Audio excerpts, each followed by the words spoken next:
All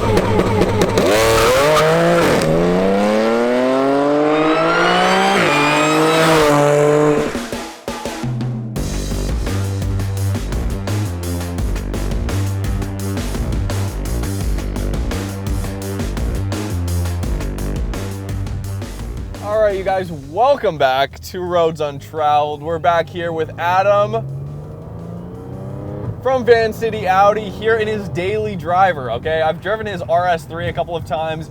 You guys know the 5-pot, the 5-cylinder, 2.5 liter in the RS3 is, I think, one of the best sounding modern engines, period. It sounds like half an Audi R8 V10.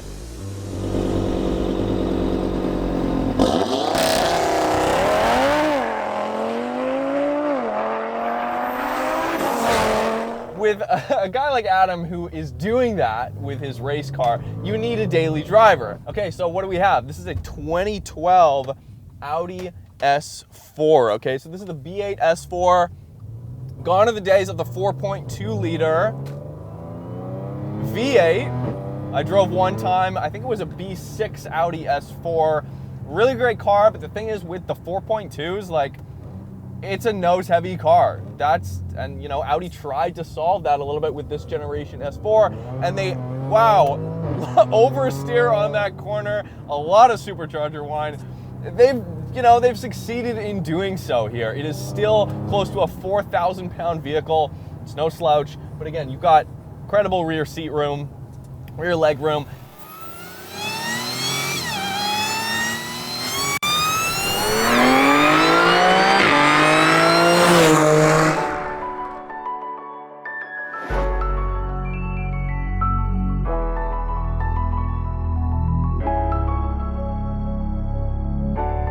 What's happening, everybody? My name is Adam. I am from the Vancity Audi YouTube channel. Today I have brought you my daily driver, my 2012 Audi S4.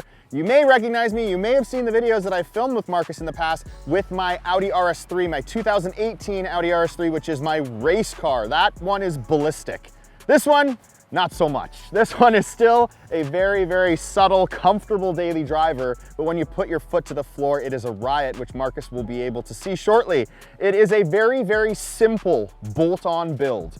The tuning and the majority of the hardware are from Integrated Engineering. It's a dual pulley setup, also using a throttle body upgrade, utilizing E40 fuel, so I'm not just running pump gas. There is a blend of ethanol in this bad boy as well. I run a mix of Chevron 94, our local pump gas, that is an ethanol-free fuel, blended with E85. So that blend, I take more pump gas than I do ethanol to that E40 level. During the summer months when it's hotter and you do not need as much fuel because your car is getting less oxygen, I could run a higher ethanol percentage. I was running about an E50 blend. I don't recommend anyone do that on these vehicles. I data log this car a lot to make sure it is working right. But now in this beautiful, stunning, nice, cool, crisp air that we have here in BC, Canada, I need E40 at the most. I cannot push any higher than that or my car starts breaking up.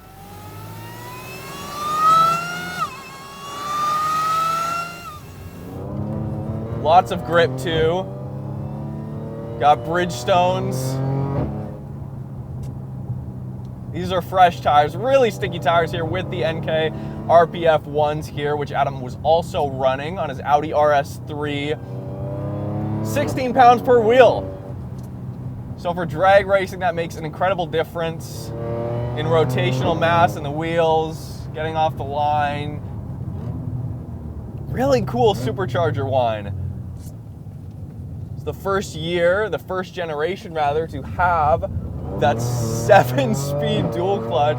Wow, this is one of the first Audis I've ever driven that wags its tail on corner exit.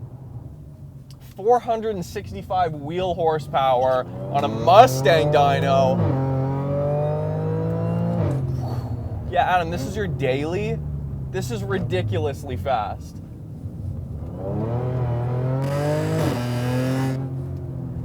Ridiculously fast.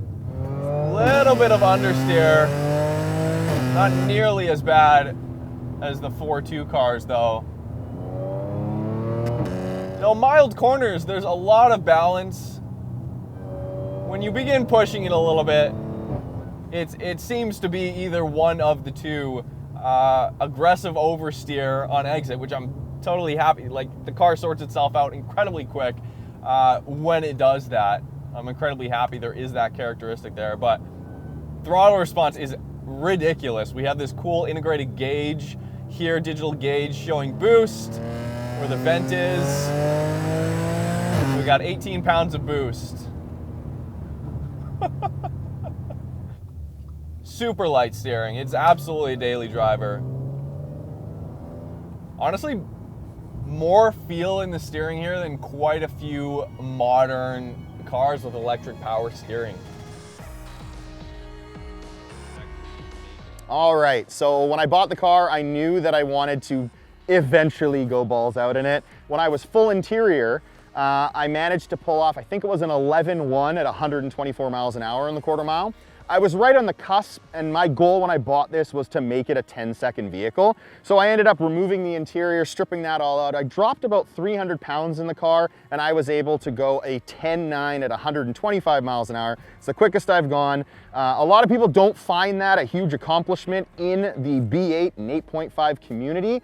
That is because they think I've done more upgrades than I actually have. A lot of people that have run 10s in these cars have ported, upgraded superchargers, they have meth injection, and they have a divorced cooling setup. I have none of those, and I still managed to do a 10, which I'm very proud of. For power-wise, this monster just put down 465 horsepower to the wheels on an all-wheel drive Mustang uncorrected dyno. So at the crank, by my calculations, some people may argue with this, I see it at about 530 horsepower at the crank. So one of the biggest faults I see in the community of people that buy these cars is they're just throw on everything and go. And that does not work. These cars have a bit of age in them now. They're not incredibly old, but they're an excellent value for your money. They're a bargain to some degree. So when you start modifying these things, you don't just want to slap on parts and go. You want to make sure you log your car.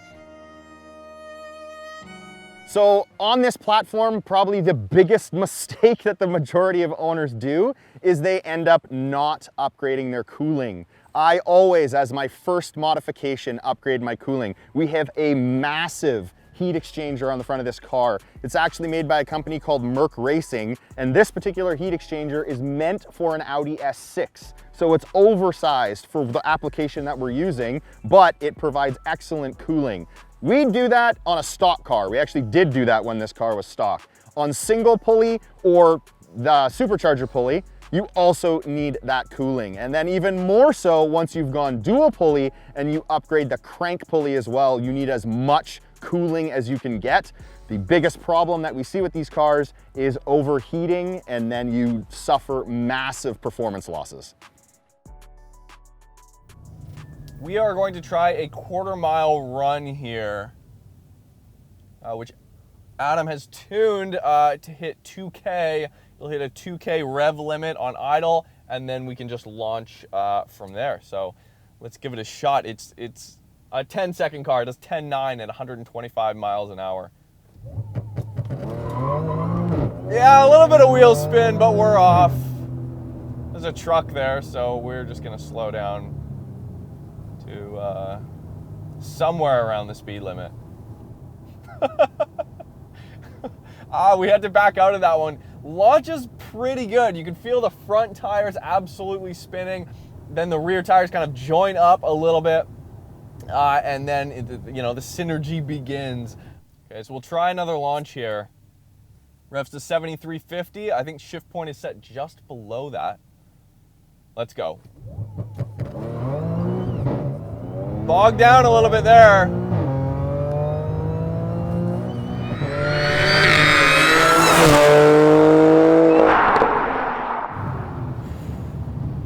I don't think we hit a quarter mile there.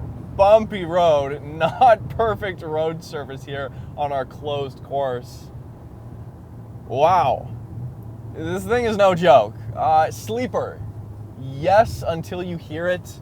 Sleeper, especially. Adam does this thing where he puts VW badges on the back of his Audis. It's pissed a few people off, I feel like. On the RS3, it's Jetta, and on the back of this car, it says Passat, which is hilarious. It's a huge troll. Lots of fun. The interior on this car, while not really, it's definitely showing some age. We've got this Audi like multimedia system here. I have zero interest in finding out how that works. There's some sort of disc player here.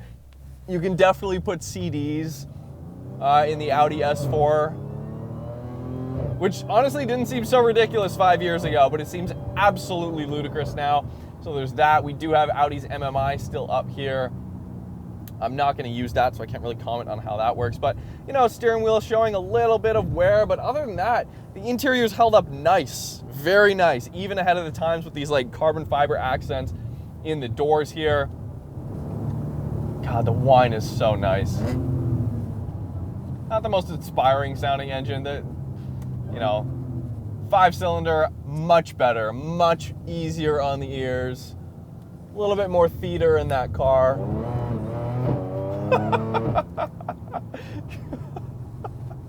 This thing is so manic. It's all over the place. All over the place. Traction's off. And it was correcting itself rather quickly there, coming out of the corner, but instant torque. This thing is fast.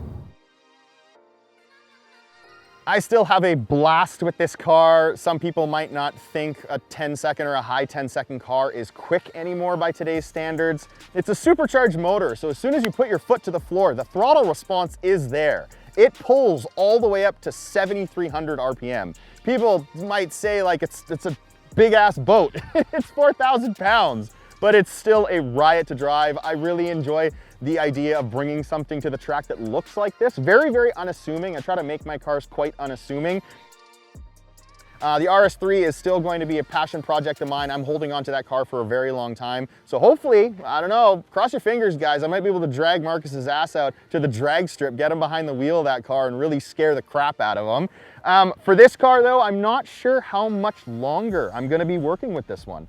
I'm not sure what's going to be the future of this vehicle and what we're planning on doing with it.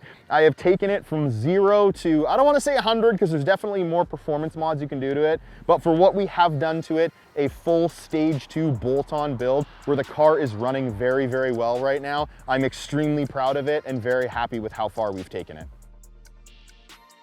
Adam's into drag racing, and some of you may not relate at all to that.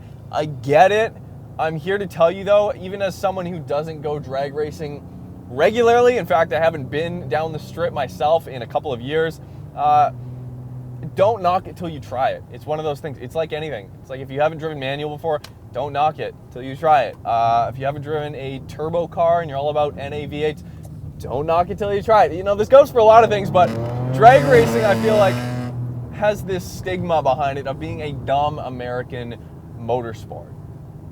Which to a certain extent it kind of is, but there's so much, it breeds so much competition and just friendly rivalries, and it's a quick, easy thing you can go do. It's cheap for the most part, and in my experience, it was one of those moments. The adrenaline is just so high, especially in a manual transmission car. You're trying to get your launch down, and it's all on you, and it's really fun. And you don't go through brakes or tires really, and you just there's not too much wear that happens on the car.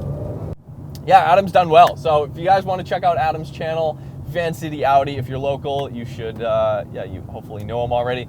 But yeah, subscribe if you haven't already. Hit me up on Instagram at Roads Untraveled, and you can see what we're shooting coming up here. So let me know what you think of Adam's S4 in the comments below, and maybe we can bring you guys some more Audi content here very soon. We will see you next time.